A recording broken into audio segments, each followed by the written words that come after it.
মাঠে আজ আপনাদের সকলের উপস্থিতিতে তৃণমূল দল থেকে তাদের দলের কর্মীরা কংগ্রেস দলে যোগদান করলেন। আমরা তাদেরকে কংগ্রেস দলের স্বাগত, তাদেরকে আমরা কংগ্রেস দলের সাদরে গ্রহণ করছি।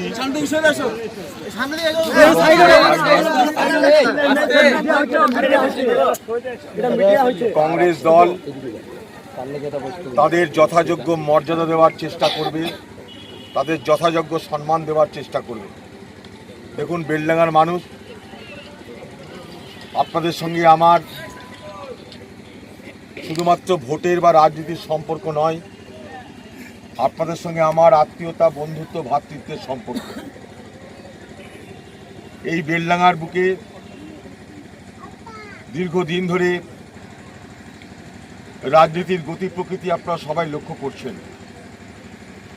দেখুন, এটা পঞ্চায়েত ভোট নয়, এটা লোকসভার ভোট। লোকসভার ভোটে ভারতবর্ষের মতন রাষ্ট্রের দায়িত্ব কাদের হাতে তুলে দেওয়া উচিত সেটা আগে ভাবতে হবে। এটা পাড়ার ভোট নয়, এটা ক্লাবের ভোট নয়, এটা গ্রামের ভোট নয়, এটা দেশের ভোট। কাদের হাতে দেশ সুরক্ষিত, এটা এই নির্বাচনে আপনাদের সকলকে খুব মনোযোগ দিয়ে ভাবতে হবে। কারণ ভুল হয়ে গেলে সকলের ভুল হবে, তার জন্য দেশকে ক্ষতি স্বীকার করতে হবে। আপনারা দেখতে পাচ্ছেন সারা ভারতবর্ষ জুড়ে গণতান্ত্রিক ব্যবস্থা ক্রমে দুর্বল হয়ে পড়ছে। মানুষের বলার অধিকার, ইচ্ছা প্রকাশের অধিকারকে কেড়ে নিচ্ছে বিজেপি সরকার, এনডিএ সরকার। তাদের সাম্প্রদায়িক রাজনীতিকে অস্ত্র করে তারা ভারতবর্ষকে বিভাজিত করতে চাইছে। এমনও আওয়াজ উঠছে যে মুসলমান যারা, তাদেরকে এই দেশের নাগরিক পদ কেড়ে নাও, তাদের মুসলমানদের জন্য তাদের ভোটের অধিকার কেড়ে নাও, মুসলমানদেরকে পাকিস্তানে চলে যেতে বলো। এরকম আওয়াজ উঠাচ্ছে কারা? যারা আজকে সরকারি দল, তাদের পক্ষ থেকে। বিজেপির এই সাম্প্রদায়িক রাজনীতির আজকে ভারতবর্ষের কাছে এক বড় বিপদের কারণ হয়ে দাঁড়িয়েছে। এ দেশ আমরা সবাই মিলে গড়েছি, এ দেশ হিন্দু, মুসলমান, শিখ, খ্রিস্টান সবাই মিলে এ দেশ আমরা গড়েছি। আজও এই দেশকে সবাই মিলে আমরা রক্ষা করেছি, আজও এই দেশকে সবাই মিলে আমরা শক্তিশালী করছি। অথচ একটা শক্তি পরিকল্পিতভাবে আমাদের এই দেশের মানুষের মধ্যে একটা বিভাজনের রাজনীতি করতে চাইছে। আমাদেরকে জোর করে মনে করাচ্ছে যে তোমরা যাই হও না কেন, তোমরা হিন্দু, তোমরা মুসলমান। এখানে কে কি খাবে তা ঠিক করে দিবে সরকার। এ ভারতবর্ষে এমন একটা অবস্থা হয়েছে, মানুষের সুরক্ষার ব্যবস্থা না করে গরুর সুরক্ষার ব্যবস্থা করা হয়। এটার নাম নাকি রাজনীতি। তাই আজকের ভারতবর্ষের মানুষ আজকে খুব দুশ্চিন্তায় পড়েছে যে এই ভারতবর্ষকে আগামী দিনে আমরা কার হাতে তুলে দিব। এ দেশ আজকে মজবুত হয়ে আছে, এ দেশ এখনো এক হয়ে আছে, এ দেশ এখনো শক্তিশালী হয়েছে। তার সব থেকে বড় কারণ এ দেশে গণতন্ত্র আছে, এ দেশে ধর্মনিরপেক্ষতা আছে। পৃথিবীতে আর কোনো দেশ নাই যেখানে এত বড় গণতন্ত্র আছে। 132 কোটি মানুষ, এখানে আমরা সবাই মিলে বসবাস করছি। এই দেশকে সবাই আমরা গড়ে তুলেছি। জোর করে এই দেশের মানুষের মধ্যে বিভাজন তৈরির চেষ্টার মধ্য দিয়ে একটা ভোটের রাজনীতি, একটা সাম্প্রদায়িকতা রাজনীতি করার চেষ্টা করছে। এ সম্পর্কে আমাদের সতর্ক থাকতে হবে, সচেতন থাকতে হবে। এ বাংলাতে যারা ক্ষমতায় আছে তারাও কিন্তু আজ আমরা দেখছি বিজেপির সঙ্গে তালে তাল মিলিয়ে তারাও হিন্দুত্বের প্রতিযোগিতায় নেমেছে। বিজেপির লোক যদি একটা রামের পুজো করে, দিদির লোক 10টা রামের পুজো করছে। বিজেপির লোক যদি 5টা হনুমানের পুজো করে, দিদির দল 50টা হনুমানের পুজো করছে। দিদি বলছে যে আমি পুরী থেকে জগন্নাথ মন্দির নিয়ে আসবো বেলডাঙ্গা, আমি পুরী থেকে জগন্নাথ মন্দির নিয়ে আসবো দীঘাতে। পুরীতে সমুদ্র আছে, দীঘাতেও সমুদ্র আছে। হিন্দু তোমরা ঘাবড়িও না, আমি বিজেপি থেকে বড় হিন্দু। আমি পুরীর মন্দিরের মতন মন্দির আমি এখানে করব দীঘার সমুদ্রের ধারে। এটা কি হচ্ছে, এটা কি রাজনীতি? এই মমতা ব্যানার্জির দলের লোকরা এই বেলডাঙ্গায় আশেপাশে অধীর চৌধুরী বিজেপিতে চলে গেল, হাওয়া তুলে দিয়েছে। কেন না, মুসলমান জনসাধারণ অধীর চৌধুরীকে যাতে সন্দেহ করে, যাতে ভাবে যে রে এ কী করছে দেখা দরকার। বিভ্রান্তি করো, মানুষকে ধোঁকা দাও। আজকে মানুষ কি দেখেছে, এই বাংলার মানুষ দেখেছে যে অটল বিহারী বাজপেয়ী সরকারের মন্ত্রী ছিল বাংলার মুখ্যমন্ত্রী মমতা ব্যানার্জি, দেখেছেন আপনারা। রেলমন্ত্রী ছিল মমতা ব্যানার্জি, দেখেছেন আপনারা। কয়লা মন্ত্রী ছিল মমতা ব্যানার্জি, দেখেছেন আপনারা। কার? এই বিজেপি সরকারের।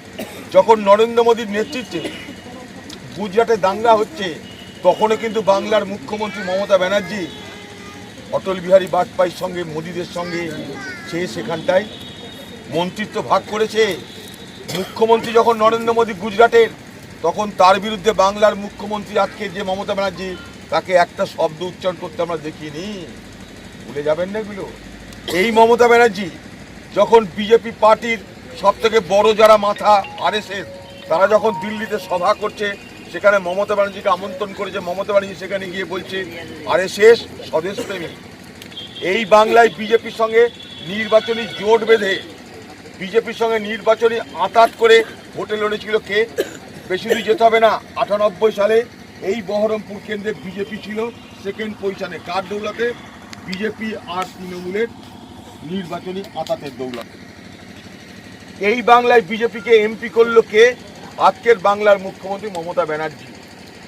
তাই আজকে বাংলার মুখ্যমন্ত্রী যখন বিজেপির বিরুদ্ধে অনেক বড় বড় কথা বলে, তখন আমাদের সন্দেহ হয়। সন্দেহ হয় এই কারণে যে একবারও মমতা ব্যানার্জিকে যে কংগ্রেস মানুষ করলো, মমতা ব্যানার্জি এমনও বলে যে পশ্চিমবঙ্গের কংগ্রেস কর্মী আমি, কখনো কংগ্রেস করেছি ভাবতে আমার লজ্জা হয়। কিন্তু বাংলার মুখ্যমন্ত্রী কখন এই কথা বলেনি যে আমি অটল বিহারী বাজপেয়ীর সঙ্গে সরকার করেছি, সেই সরকারের মন্ত্রী ছিলাম, আমি বিজেপি পার্টির সরকারের একবার নয় 3 বারের মন্ত্রী ছিলাম, আমার এটা ভুল হয়েছিল, আমার এটা অন্যায় হয়েছিল যে একটা সাম্প্রদায়িক শক্তির সঙ্গে আমি হাত মিলিয়ে সরকারে অংশগ্রহণ করেছিলাম। একবারও মমতা ব্যানার্জির মুখে আমরা শুনিনি, একবারও মমতা ব্যানার্জির মুখে শুনিনি যে আগামী দিনে ভারতবর্ষের ভোটের ফলাফল যাই হোক না কেন, আমি কখনো বিজেপির সঙ্গে যাব না, এই ওয়াদা তাকে একবার আমরা করতে শুনিনি। বরং তিনি কি বলছেন? তিনি বলছেন বিজেপি 2 রকমের। কীরকম? ভালো বিজেপি, খারাপ বিজেপি। খারাপ বিজেপিকে নরেন্দ্র মোদী আর অমিত শাহ খারাপ বিজেপি। ভালো বিজেপিকে লালকৃষ্ণ আডবাণী, রাজনাথ সিং, অরুণ জেটলি, সুষমা স্বরাজ নাকি ভালো বিজেপি। আমি না, মমতা ব্যানার্জি বলছে, একবার নয় 1000 বার বলেছে। LK আডবাণীকে বাবরি মসজিদ ধ্বংসের যিনি নেতা ছিলেন, যার বিরুদ্ধে এখনো কোর্টে মামলা চলছে, সে মমতা ব্যানার্জির কাছে ভালো বিজেপি। অরুণ জেটলি, সুষমা স্বরাজ, রাজনাথ সিং ভালো বিজেপি। রাজনাথ সিংকে স্বরাষ্ট্রমন্ত্রী ভালো বিজেপি বলে কি করলো? আজ পর্যন্ত নারদা সারদা তদন্ত CBI করলো না, থেমে গেল। খেয়াল করে দেখুন। আমরা বলি কি বিজেপি ভালো খারাপ প্রশ্ন নয়, বিজেপির ভাবধারার সঙ্গে আমাদের লড়াই, বিজেপির চিন্তার সঙ্গে আমাদের লড়াই, বিজেপির আদর্শের সঙ্গে লড়াই। বিজেপির আদর্শ কি? এ দেশকে হিন্দু রাষ্ট্রে রূপান্তরিত করতে হবে। কংগ্রেস কি বলে? কংগ্রেস বলে এ রাষ্ট্র ধর্মনিরপেক্ষ রাষ্ট্র হবে। লড়াইটা এই জায়গাটাই আমাদের। এটা একটা ব্যক্তির সঙ্গে ভালো লাগা খারাপ লাগার লড়াই নয়, এটা একটা ভাবধারার সঙ্গে ভালো লাগা খারাপ লাগার লড়াই। কারণ আমরা মনে করি এই বিশাল ভারতবর্ষ আজ যদি সাম্প্রদায়িক রাজনীতির দ্বারা আক্রান্ত হয়, আমাদের দেশের ঐক্য, আমাদের দেশের সমৃদ্ধি, আমাদের দেশের শক্তি সব কিছু চুরমার হয়ে যাবে। শুধুমাত্র সংকীর্ণ রাজনীতি করার নামে আজ ভারতবর্ষের যারা শাসক দল, তারা ভারতবর্ষে সাম্প্রদায়িক রাজনীতি করছে, আপনারা সবাই দেখতে পাচ্ছেন। তাই একটাই কথা, যদি আপনারা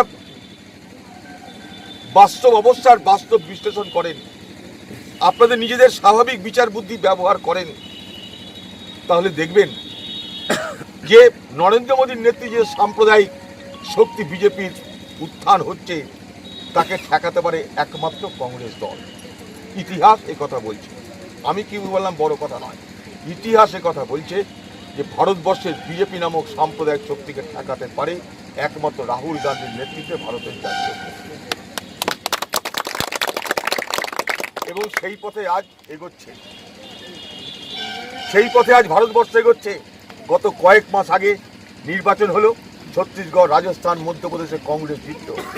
কংগ্রেস ঘোষণা করেছে আগামী দিনে মানুষের জন্য ন্যূনতম যে আয়, সে আয়ের ব্যবস্থা তারা গ্যারেন্টি দেবে। ভারতবর্ষের কংগ্রেস পার্টি ঘোষণা করেছে যে একটা মানুষের 12,000 টাকা মাসে রোজগার দরকার, 12,000 টাকা না রোজগার করতে পারলে, যতটা রোজগার করতে পারবে ততটা থেকে 12,000 টাকার যে দূরত্ব ততটা সরকার তাকে সাহায্য করবে। 5 কোটি গরিব মানুষকে বছরে 72,000 টাকা তারা সরাসরি তাদের ব্যাংক অ্যাকাউন্টে পাঠাবে। ভারতবর্ষের কংগ্রেস পার্টি সিদ্ধান্ত নিচ্ছে। তাই ভারতবর্ষের কংগ্রেস পার্টির সঙ্গে আপনারা ছিলেন, আজও থাকবেন বলে আমি বিশ্বাস করি। মরহুম নুরুল ইসলাম চৌধুরীর এই এলাকা, মরহুম আব্দুল সাত্তারের এই জেলা, মরহুম আজিজুর রহমানের এই জেলা, এই জেলায় কংগ্রেসকে ধ্বংস করার চেষ্টা হয়েছে। আমাদের ভালো ভালো কর্মীকে ভয় দেখিয়ে বিভ্রান্ত করে তাদেরকে তাদের দলে নিয়ে যাওয়া হয়েছে। কিন্তু আজও আমি বিশ্বাস করি যে যারা তৃণমূল করে তাদের মধ্যে 80% তারা মনে কংগ্রেস, দেহে তৃণমূল। 80% তারা মনের দিক থেকে কংগ্রেস, দেহে তারা তৃণমূল। জোর করে ভয় দেখিয়ে, লোভ দেখিয়ে তাদেরকে তৃণমূল করা হয়েছে। এই মুর্শিদাবাদ জেলাকে তছনছ করার চেষ্টা করা। অধীর চৌধুরীকে হারাতে হবে, বাংলার মুখ্যমন্ত্রীর একটাই লক্ষ্য। পঞ্চায়েত করতে দেওয়া হলো না, পঞ্চায়েত লুটে নেওয়া হলো। তাই আমরা শিক্ষা নিয়ে নিয়েছি। আমি বাংলার তৃণমূলকে, মমতা ব্যানার্জিকে তৃণমূলের মস্তান, তাদের বাপ পুলিশ, সবাইকে একটা কথা ওপেনলি বলেছি, সবাইকে বলেছি যে যদি ক্ষমতা থাকে মুর্শিদাবাদ জেলার একটা বুথ দখল করে দেখিয়ে দাও, একটা।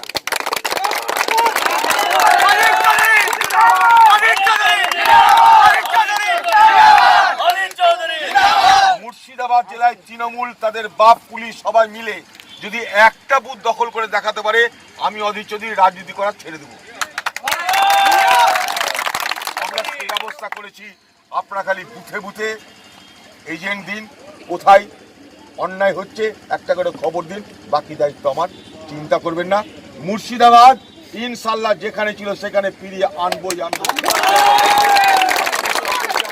শ্রদ্ধা, সালাম, নমস্কার জানিয়ে আমার ঘরের বুবু ভাবি তাদেরকেও আমার সালাম জানিয়ে আমি আমার কথা শেষ করছি।